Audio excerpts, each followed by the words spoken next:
Vods and Keith after a very solid win, evening up that head-to-head 1-1 there against Gravity. And Quas, you became a monster there on Kennen, even going in for that quadra kill, securing the quadra at the end of the game. I do want to touch on Champion Select, though, because there were some fun picks that came in this time around. We had Kennen on your side, but we also had the Hecarim and the Victor on the other side. So as a team, when you saw that Hecarim locked in, of course, we were all talking about the mind games of whether or not it's going to go mid or top. Did you have similar questions, or were you confident that that was going top? Yeah, so when you see Hecarim being picked by Gravity, you immediately assume that Keen's going to play, because he's known by that.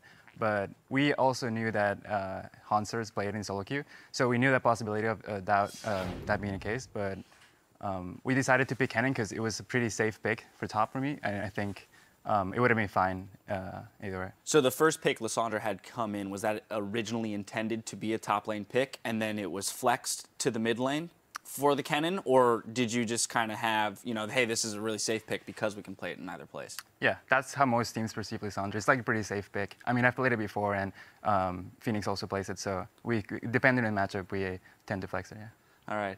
And Keith, I want to talk to you about the fact that you've come in, you've had lots of success with the team, right? We discussed earlier, and we actually had a sound clip from Dominate earlier about the fact that you are coming into your role and building this confidence. So I want to ask you again, just kind of about how you feel you're stepping into that role of the AD carry on this team.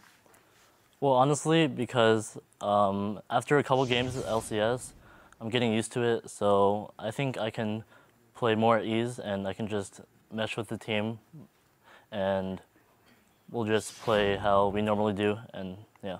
Now, so you've been deemed, though, as a slightly more supportive style carry as opposed to Piglet, and we had heard in one of the videos that your organization put out where your coach was talking to Dominate about the fact that with Piglet he had to sacrifice some farm for the sake of Piglet to get even more fed. But with you, it's a different story.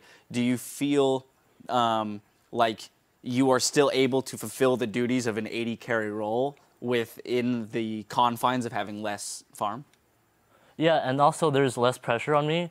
I can rely on my team to carry me. Like this game, I honestly didn't do anything except farm and shoot some rockets and win the game. Right, so it's nice to know that you guys have the threats across the map, and that's where I'm going to return to you, Quas, because with that Kennen, we saw you go for that early Rylai's. Was that specifically in reaction to the Hecarim and needing to avoid some kind of burst potential?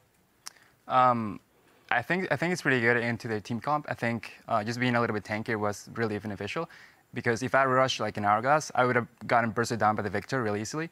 So I think it was just a safer pickup to rush in that game. And there was also a lot of focus into the top lane, of course, from the get-go, given that we're seeing Hecarims take that Ignite and no flash in the top lane. So was that, as soon as the Hecarim was locked in, we're like, we know where we're going with our first gank, we're going to go top lane, we're going to get the ball rolling?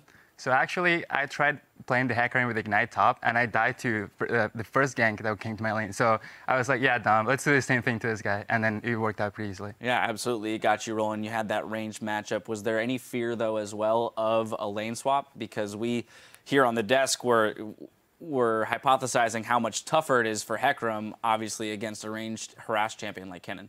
Yeah, I'm honestly surprised that I didn't lane swap. That matchup's heavily on my favor because he can really harass me or trade with me. So they should have, in my opinion, 2v1, and that would have been better for them. All right, and then Keith, tomorrow you guys are going to be playing against CLG. You've already taken out the Titan in TSM, and you beat CLG the last time that you guys played against them. So that's a pretty sweet pedigree, one, just as a team, to have been taking out the teams at the top of the table. How confident are you guys going into that matchup tomorrow? I think it'll be a really fun game. We beat them before, but it was with a sub. But, I look up to Double Lift, and I think it'll be a really good game. Yeah, do you think you're going to match up pretty fairly against that bot lane? You're going to give them a run for your money? Yeah. All right, I like to hear that. Well, congratulations again on the win, guys, because that does move you into that 4th place position. Great. So rightfully deserved, of course. Well, we're going to flash away while Team Solo Mid and Team Dignitas load in for our next match. Don't go anywhere. The Spring Split action continues shortly.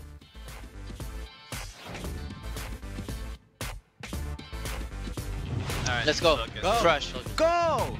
Alright, let's do this, boys.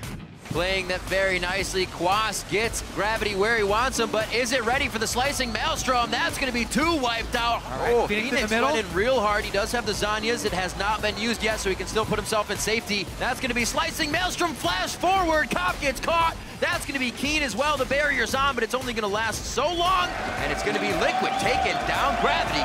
Week 6.